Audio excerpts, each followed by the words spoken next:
Welcome back. Prime Minister Modi made a strong appeal for reviving the spirit of Swadeshi, urging Indians to prioritize locally made products and stand united in the face of growing global economy's uncertainty. Speaking at a public meeting in his Varanasi Lok Sabha constituency, Prime Minister Modi warned that the world economy is entering a phase of instability and unpredictability. This comes after Donald Trump's decision to impose 25% tariffs on exports from nearly 70 countries, including India. Let's also not forget that fact that the US President called India's economy dead completely, discounting the fact that India is the fastest growing economy in the world. Before we start this discussion, take a listen to what the Prime Minister said. अब हम कौन सी चीजों को खरीदेंगे, कौन से तराजू से तोलेंगे? मेरे भाइयों बहनों, मेरे देशवासियों, अब हम कुछ भी खरीदें तो एक ही तराजू होना चाहिए। हम उन चीजों को खरीदेंगे जिसे बनाने में किसी न किसी भारतीय का पसीना बहा है, और जो चीज भारत के लोगों द्वारा बनी है, भारत के लोगों के कौशल्य से बनी है, भारत के लोगों के पसीने से बनी है, हमारे लिए वह स्वदेशी है। हमें वोकल फॉर लोकल मंत्र को अपनाना होगा। All right, Ambassador Pradeep Kapoor, a former diplomat, is joining us live from Washington, D.C. Dr. Ajay Dua, former Commerce Secretary, senior economist, with us on the platform as well. Dr. Jayajit Bhattacharya, President of the CDEPR, with us on the platform as well. Mr. Alok Mehta, Editorial Director of India News, also with us on the show. Mr. Alok Mehta, I'll begin with you, sir. Well, obviously, Donald Trump, when he made those comments about India's economy being dead, was acting more out of emotion than intellect, because it's the furthest thing that you can say from the truth when you call India's economy a dead economy. It's been the fastest growing economy for years now, perhaps even decades now. It is a buoyant economy. Forget about the European Union or South Asian or even the ASEAN countries. India was the first one to in fact come back into that growth mode right after COVID, something a large part of the world, sir, is still struggling from. Vinita, I think not myself, but I think our guests from Washington or anybody in Europe or in Asian countries, nobody will accept the allegation. It's like allegation. He says dead economy of India. You see, even if you say experts also from Indian experts and financial experts, I'm not very much expert in finance, but at least as a journalist, as an editor, when I'm following since long, so I can understand how you can talk about it. When 50, even the go for 50 economy of the world, I think India is in a better position. I think GDP, because the population wise and otherwise. But I think that's why I think we should not take seriously the Trump. Basically, what you mentioned about the Prime Minister spoke about it, that we should more encourage indigenous. You see the competition when the United States or any other countries, they are also dominating. You see the multinational companies now in the textile. You see, even when we are exporting textile, now the 25% tariff, what is they are talking or something in pharmaceuticals. But you see, consumption. I think when I traveled so many times to the United States or Europe, I lived there also. But I think, like China, they have their own consumer because of their own population. India, what is happening, the psychology is still psychological. When we are talking on the Newsx, but you see the psychological, if you are in the Newsx, you are from Times of India, you are from Hindustan. But the psyche of the British era is still in the mind. So sometimes it is a foreign goods. Now it's not so much. And that's why I think our textiles now is becoming so best. Either he is speaking from Varanasi. You've seen other things, toys also, he encouraged. So we have to just promote the Indian, which we are exporting. Then ultimately you can counter the Trump. And the economy, you see the Lakpati Didi. I think Vinidhi, channels also, but they should also encourage, and the experts should know that the poor people, tribals, how they are. I visited some Mela in Delhi itself, to tribal festival, or in the Lakpat Didi Mela in Noida. You see, these kind of people, they are coming with the local goods. And that's why what Prime Minister is saying since long, he's trying his best. But I think the counter to the Trump, we should also encourage Indian goods, which are even in telephone, mobiles, technology, we are already ahead. So I think this is the Swadeshi This Jagarman will is the die old out. slogan of the old slogan. You are right that they are facing problems. But even if you encourage those people, especially in the state government, the local administration, they always, it depends on those people. You see, that's what I'm saying. Why Chinese, even Ganesh and Lakshmi, we used to get from China. So these kind of the craze from foreign, that's why I think it's necessary to counter with the Trump allegation for next few years. But it's not for one. Depending on how we are going to counter in this, again, trade agreement is going on. Still, Piyush Goyal also was told in the parliament that they are still negotiating. I hope the Trump, the reason, I think because of they want that more jet we should purchase from them, or we should depend on them on oil or the defense purpose. So, to counter this, what we are exporting, if we have consumption in India itself with the indigenous product, then ultimately you can at least counter those foreign goods. When I see, and I'm not naming, but I know there's some products in textile also. Now they are for a t-shirt. If they are selling in a big way because they have the marketing budget billions, when people sitting in Bangalore or in Mumbai, they are working for with American companies, and in India also their product going in the villages also, small towns. That's why I think these kind of are not only talks, but they should encourage to implement by state and local people.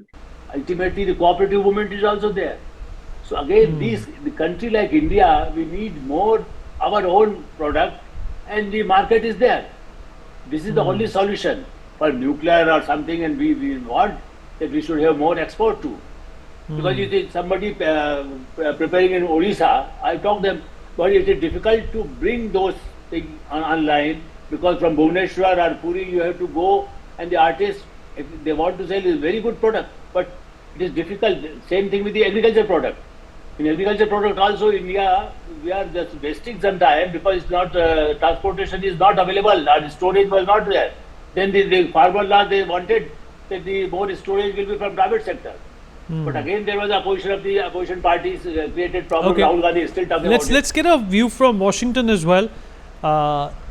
Just in terms of its distance, but not in terms of its content. Ambassador Kapoor is also joining us at this point in time. Ambassador Kapoor, well, Donald Trump has definitely stirred a nest over here by calling India a dead economy. We are not taking that on our ego because we know that's not based in fact. But the reality is that this tension that Donald Trump has managed to create between the two countries, it has the potential, to take the relationship back a few years. Do you think that was a healthy thing to happen? And do you think that India, a country which has always taken pride in its resilience, will look at this as an opportunity to go Swadeshi, which eventually is a loss to the Americans? Thank you, Vineet, for inviting me for this discussion. It's very important and in many ways a very difficult phase that the US-India relations are going through at this juncture. It is one of the most important relationships in the world for US, for India, and for the world. Now, if certain people do not understand the significance or are trying to sort of detract from that importance and the value it brings, it is very unfortunate. Because for both the countries, it will have quite a bit of impact. But if I were to take a comparative view, sitting here in Washington, with India's GDP almost 6.7%, and US GDP hovering around 2% approximately, the impact on the US will be much more in terms of percentage of GDP drop also. India, it is estimated that the impact on GDP of these tariffs will be about 0.2%. Now, similarly, if it is translated to the US markets, the impact will be a much higher percentage because their growth rate is very, very low. Then, if I look at the overall exports from India to the US, that's about $86.5 billion dollars currently. 20 to $25 billion worth of goods are not impacted. Now, on the US side, it's an aging population. They require a lot of support in terms of renewing aspects of human resource and manpower from India, healthcare professionals, doctors, nurses, IT professionals. So it's a very complementary sort of economies of these two countries, which can, if they work together, India needs the technology. America needs the Indian, manufacturing strengths to rebuild its own strengths. No other country has the possibility to support America the way India can support America at this juncture. In warfare, in terms of the stresses, geostrategic problems, terrorism, the strategic community here, till some time back, was very convinced that the path forward for them lay in a very strong sort of collaboration with India, strong partnership with India. Now, it has taken a turn with this discussion on trade and tariffs. I don't know how long it will last. I don't think it will be for many years. It may be much shorter than that because the Indian diaspora in the US is influential. While Trump has his own thoughts and ideas and way of working and thinking, which may not be to the benefit of the US in the long term, whereas he thinks that whatever he is doing is going to benefit America because that is his primary criteria. But he has to understand that you cannot take on the world as a single country. You cannot make enemies out of different countries at the same time, or different groups of countries or different regions. And you have to understand what are your priorities, what are your threats, which are your bigger threats. Is China a big threat? Is terrorism a big threat? Russia may not be such a big threat, which they have been sort of portraying as a very big threat. But together with India and Russia, if the US were to, sit together and see what are good solutions for reviving also the US economy, I think they will be able to come to a lot more, positive outcomes rather than this sort of path where they arbitrarily. And I have worked a lot on comprehensive economic partnership agreements, free trade agreements, in terms of all our delegations which come from India, from the Commerce Ministry with representatives from other ministries. Now, I have never seen a sort of tariff by tweet or tariff by diktat from the top, that this is the percentage of tariff and this is how we will proceed ahead. Understood, sir. Now, Understood, yeah. sir. Let me also get in Dr. Ajay Dua into this conversation. Dr. Dua, what do you look at this statement as? Is it an opportunity that India can leverage, or do you think that it has been frustrating for Donald Trump? Despite a number of reminders about tariffs that India imposes on American products, that he had to use this line, he had to toe this line. Vinay, thank you so much. I'm of the opinion that President Trump's 25% levy, when the discussions are on for signing of a bilateral agreement, and he himself had mentioned barely a week before he actually imposed this, saying we are very close to signing a pact with India. His current reaction is geopolitical in nature entirely. One, he's upset with Russia because he'd expected that President Putin will heed to his advice and kind of call off his invasion or his conflict with Ukraine, which he hasn't done, and he seems to have intensified it. He's upset about that. So to get at Russia, he's revived the sanctions which had been imposed when the Ukraine war had started imposed by the US, because so far he had not talked about this so-called 500% duty on countries which are trading with Russia, a sanction which he calls it now a very poor economy and a sanctioned country. So it is his reaction is that if you defy me, I'm going to be using trade as a weapon to fix you. And that's the kind of language which is it's being used. So we are seeing this as yet another example, saying India, you are openly saying it in parliament that I did not, or the US did not help close the conflict with Pakistan, the Operation Sindoor, that it had mediated, and you are saying it so openly. I don't like it. The Whereas your adversary, Pakistan, is admitting it, nominating me for a Nobel Peace Prize, etc. So it is those kind of things which are bothering him much more than the economic strength or weakness of India.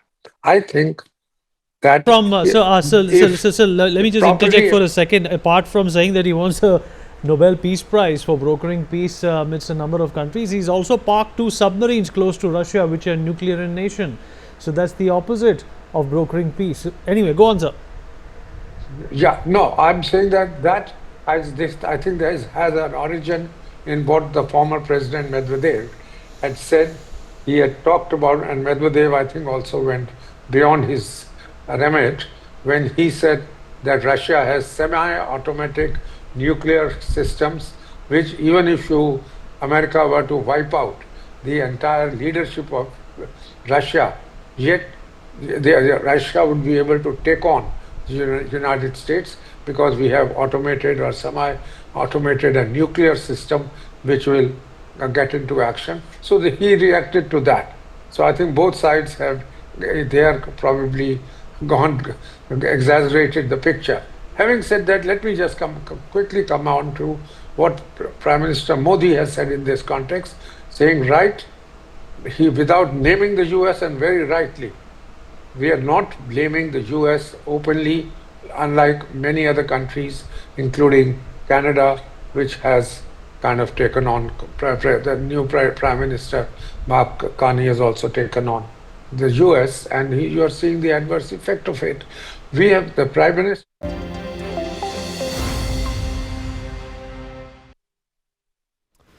Welcome back. Well, the Supreme Court has rebuked Rahul Gandhi over the army remark. The Supreme Court on the 4th of August stayed criminal defamation proceedings against Rahul Gandhi for his remarks during the Bharat Jodo Yatra, where he questioned the Indian Army's handling of the China border issue.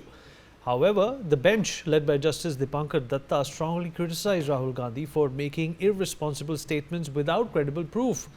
The court took particular exception to his claim that 2,000 square kilometers of Indian land had been occupied by China. The bench said, and I quote, "If you were a true Indian, you would not say all of this." The judges also questioned why Gandhi chose to express these views on social media rather than in the parliament. While the legal relief was granted, the Supreme Court's remarks sent a clear message on political accountability and the importance of evidence when making sensitive national security claims like this. All right, well, let's also talk about this. Joining us at this point in time is Dr. Dhirendra Tyal, BJP spokesperson.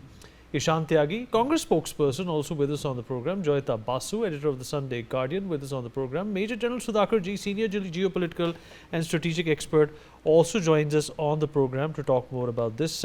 In fact, Ishan, I'll begin with you. Thank you for joining us. I hope you can hear me. Ishan?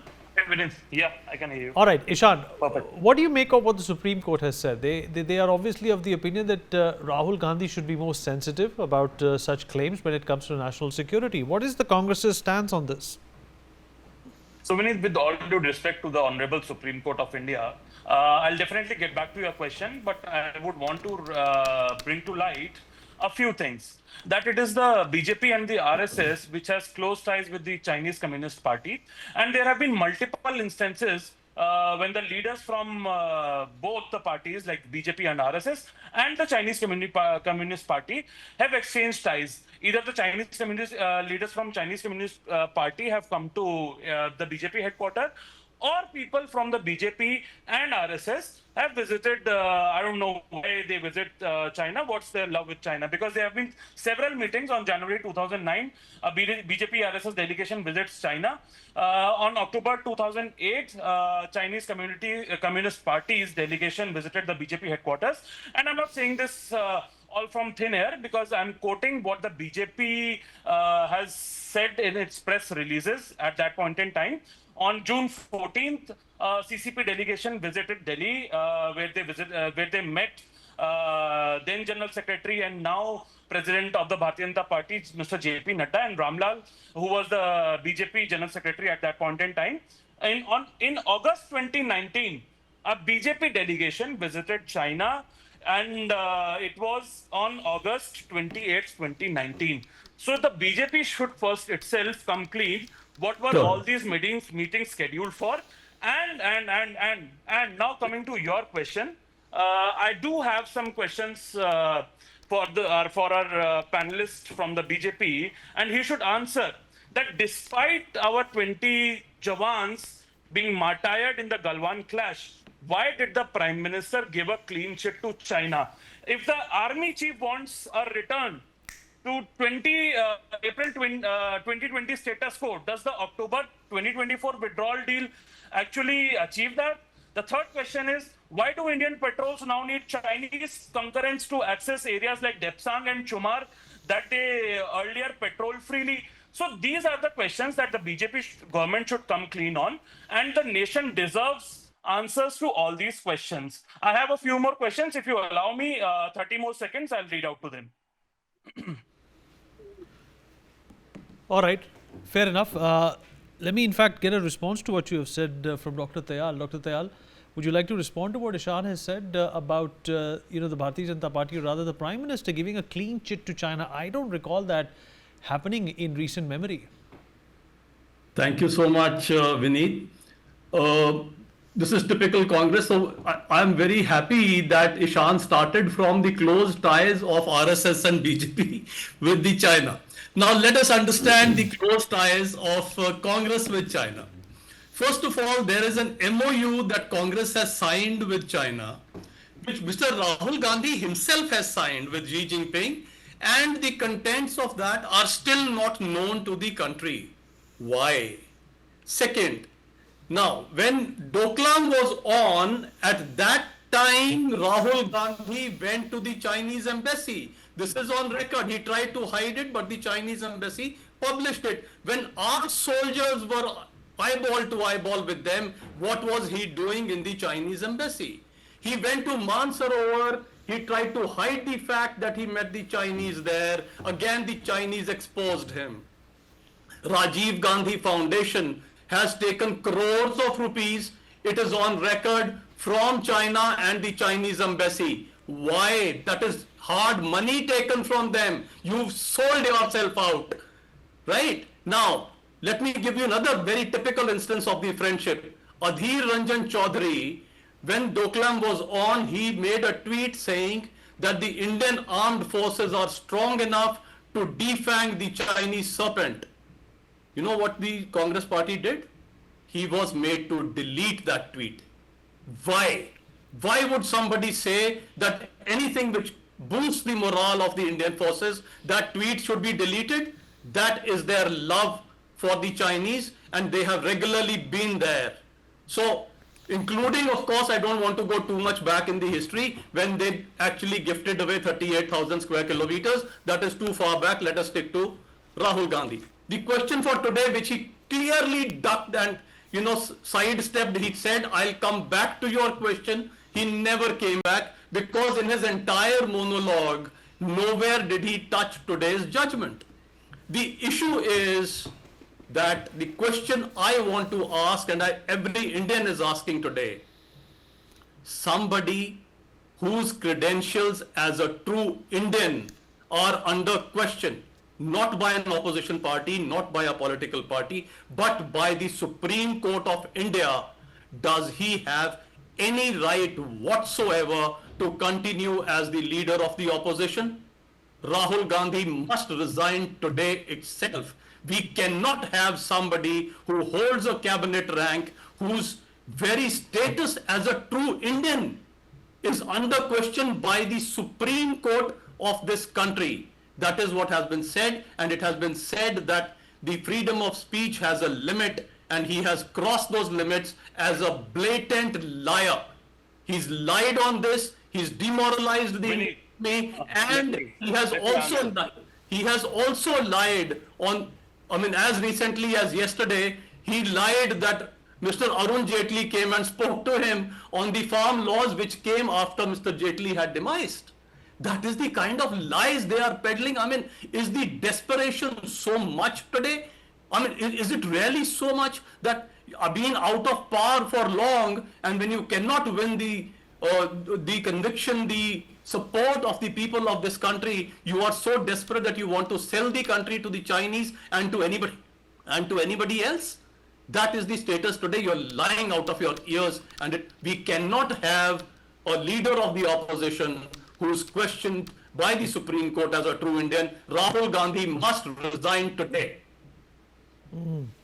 All right. Okay. Let me get in General Sudhakarji also into this conversation. Hold on. You are not going to run this show, Ishan.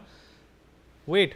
So, General Sudhakarji, how important is it, for political parties and leaders, responsible leaders, especially a leader of the opposition, to understand the sensitivities of our defense ecosystem, and how would you rate Rahul Gandhi talking about and putting out these numbers of thousands of kilometers being taken by China without verifiable proof? Vinit, is that question to me? Yes, sir. Okay. Vinit, good afternoon. Thank you for getting me to your show. I was wondering what do a military man do when the panel is actually loaded with so many representatives from the mainstream parties. Well, as a disclaimer right at the outset, I do not have any entitlement to comment on any political leadership. However, since the issues are related to national security, I'll reserve the privilege to comment because it is impacting the nation's security along the border. First and foremost thing is that anybody, let alone the leader of opposition, anybody commenting on border, do you know that this border, when the Doklam was taking place, I happened to be dealing with the subject there, including in the armed forces itself, nobody was allowed to speak, except for Chief of the Army Staff having a direct dialogue with the Defense Minister. Doklam was never spoken at any level. It was so sensitive. So what I'm trying to say is that this 2,000 square kilometer, firstly, it is ill-founded. It is a kind of a misinformation as far as I am concerned. I have been the general officer commanding of that sector from Karakoram to Chumar. I know what all places the 65 patrolling points. I know what the situation is, but that doesn't allow me to discuss such issues, sensitive issues, in the open domain. Why am I saying this? I am saying this because not many people in India are conversant with the actual status of the border. We don't have a border with China as on today. There is a line of actual control which Chow Lai long time back in 60s he came, Jawaharlal Nehru declined, and in 1993 the first protocol was signed by late Honorable Prime Minister Narasimha Rao, and thereafter number of protocols have been signed and junked by none other than the present President of China. So in summary, I have covered this, but the essential part is that the China Study Group, which was formed way back in 1976, in the year 1997, they gave out 65 patrolling points, after which our patrols are supposed to go, dominate, and come back. By and by, China has been following the practice of salami slicing. Why they are doing? Well, it is known to everyone. In absence of a border, any enemy, any adversary will take advantage and exploit. So that is what China has been doing. Time doesn't allow me to dilate further beyond this. But the most important point is that we are playing to the hands of the enemy. Why am I saying this? There is an organization, Vinit, you will bear me out. Often I have mentioned, there is an organization called as United Front Works Department. Last year only, the budget allocation has actually been doubled. It was created way back in 1922, and it had gone into a dormancy stage. Come 5th of August 2019, abrogation of Article 370 and 35A, this was revived, and the impetus was given. So what is the basic task of this organization? The task of this organization is to penetrate into democracies like India and hijack the mind and thought process of important leadership, the political leadership, manipulate the editorial scripts in the media houses, and also get into the legislature and bring about the difference, the fault lines amongst the parties who were supposed to formulate laws. So this is what precisely they have succeeded. They are actually enjoying and clapping sitting in Beijing, and they have penetrated into our system. Unfortunately, we haven't understood the game. Now, to answer your question directly, straightforward, nobody, this kind of answers or speculative expressions in the parliament is not a closed house these days. It is going in open domain. It goes down to the Jawan who's right there on the border. I have seen Jawans have been asking me as a general officer commanding, whenever I have gone on ground, sir, is this true? Is it happening like this? Is our political leadership doubtful about, skeptical about our sincerity and dedication? We are, forcing ourselves at such inclement weather, dedicating and sacrificing our personal comfort for the national security. Is our sincerity being doubted? Such like issues have been asked by the Jawans to me. So under these circumstances, I personally feel it is highly counterproductive. We are playing into the hands of the enemy, and we should, as far as possible, the same point could have been actually framed. A question could have been asked in the parliament: has India's territory been occupied by China? Firstly, if the answer was yes, what is the government doing? Instead of that, an allegation of that serious nature which is being leveled, perhaps it's actually turning out to be very, very serious and counterproductive down the level at the grassroots Jawans who are actually guarding the frontiers. Therefore, I would submit that it should be avoided as much as possible. Border issues should be, as far as possible, discussed in closed room, or at least in restricted audience, not in the open domain. Back to you, Vinny. Okay, Ishan, would you like to respond now before we go to the next guest? Yes, definitely, Vinny. So our friend from BJP did not answer a single question which I raised as an opposition, and he did not tell us what were the deep ties of RSS and the BJP with Communist Party of China. What were those meetings scheduled for, and why did the communist leaders from Communist Party of China visit the BJP headquarters, which I have proofs to, I mean, from the BJP website itself.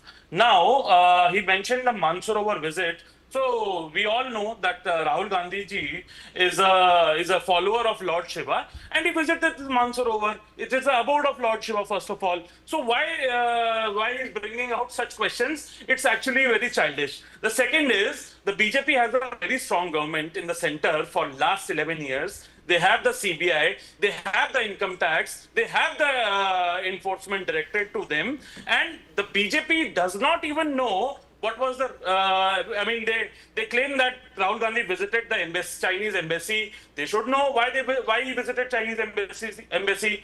He's himself saying that crores of rupees have been poured in Rajiv Gandhi Foundation. You have the enforcement directorate. I think you can send them and check whether if we are receiving any funds from China itself. So these are all bogus lies which BJP has been telling people. And about the mysterious MOU as well, you have a government in the center for past 11 years. Bring out that MOU if you have something credible on that. Now, coming to your question, Vineet, that where you mentioned that you do not remember PM saying na koi ghusa hai, na koi aaya hai. This is a media report, and if you allow me to play this is a long video. No, we don't want you to play any video. No, Ishan, I don't want you to play any video. I think you're done with your response. I want to include Joyita Basu into this conversation as well.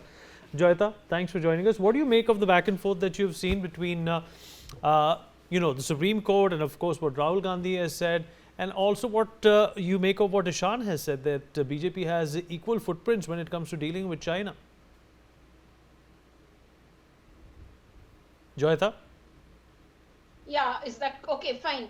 The thing is, you see, what the Supreme Court has pointed out is, I'm afraid, becoming, some kind of a pattern when it comes to Mr. Rahul Gandhi. It comes very easily to him to blame, say, for example, to say, repeat after Mr. Trump that India is a dead economy.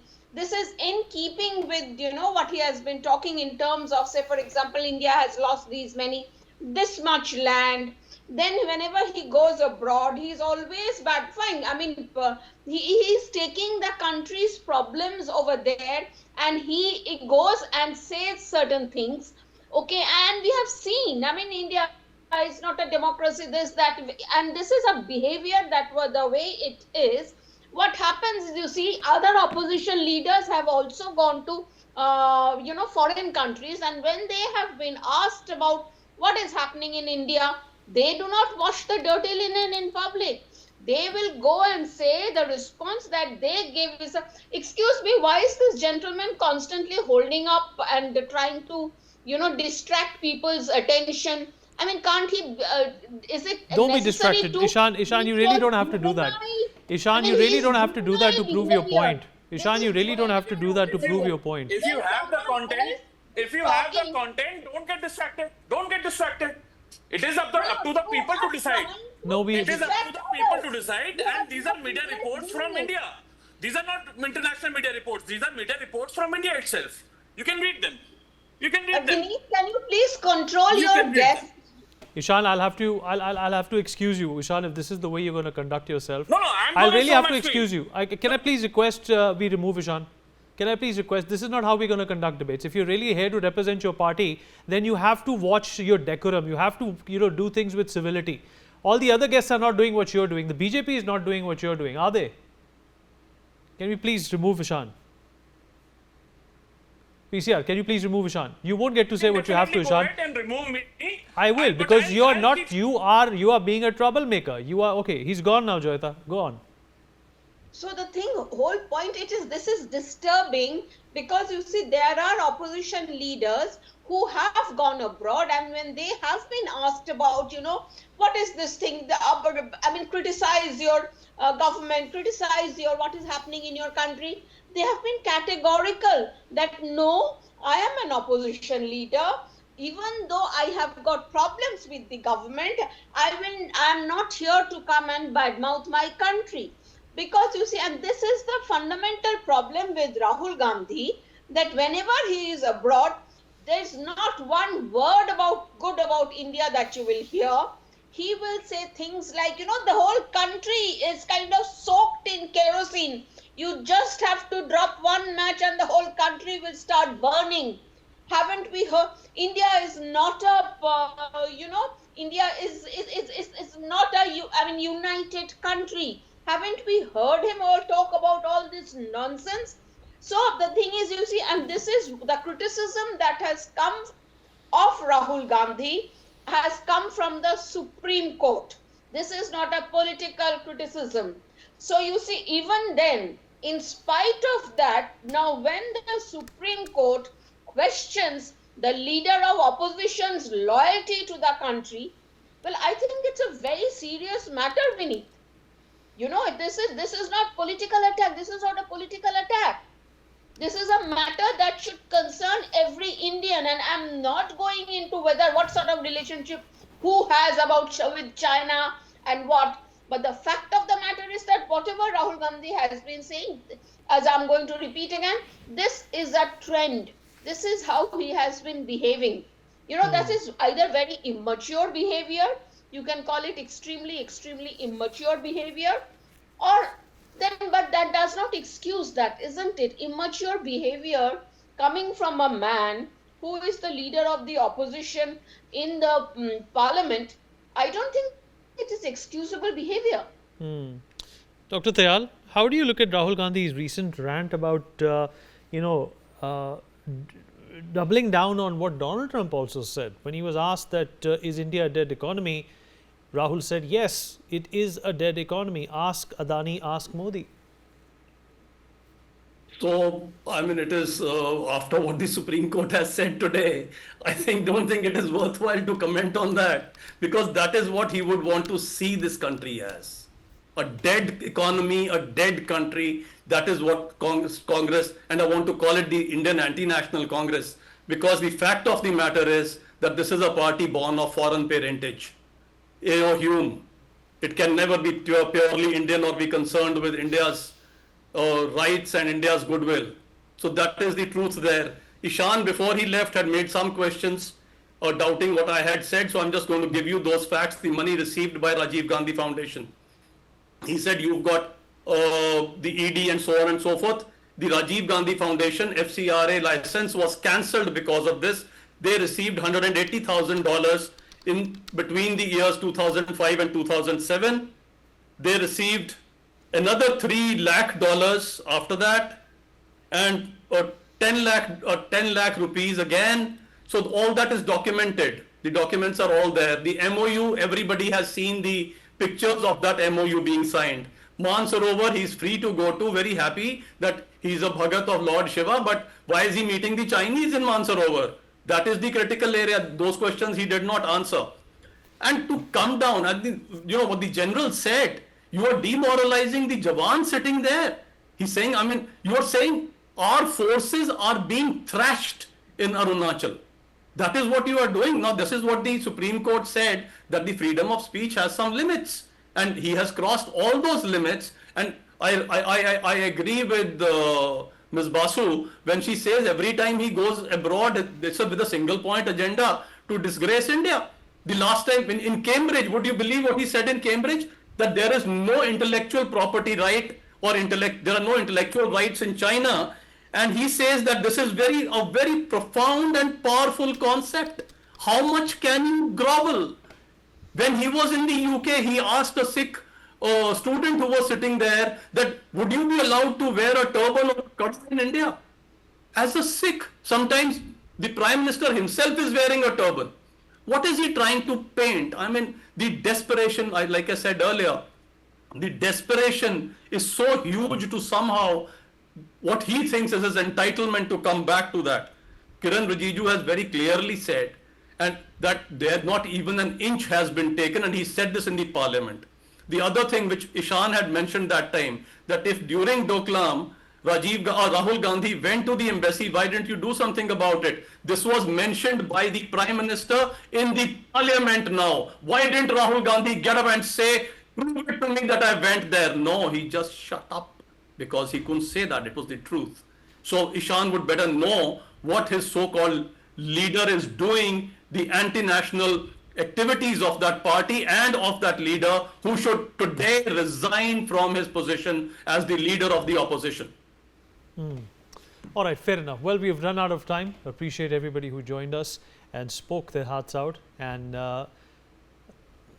also unfortunately, there were some people who tried to say what they had to, but of course some tactics did not go along with the way I would like to conduct my debates. But nevertheless, thank you everyone for being here.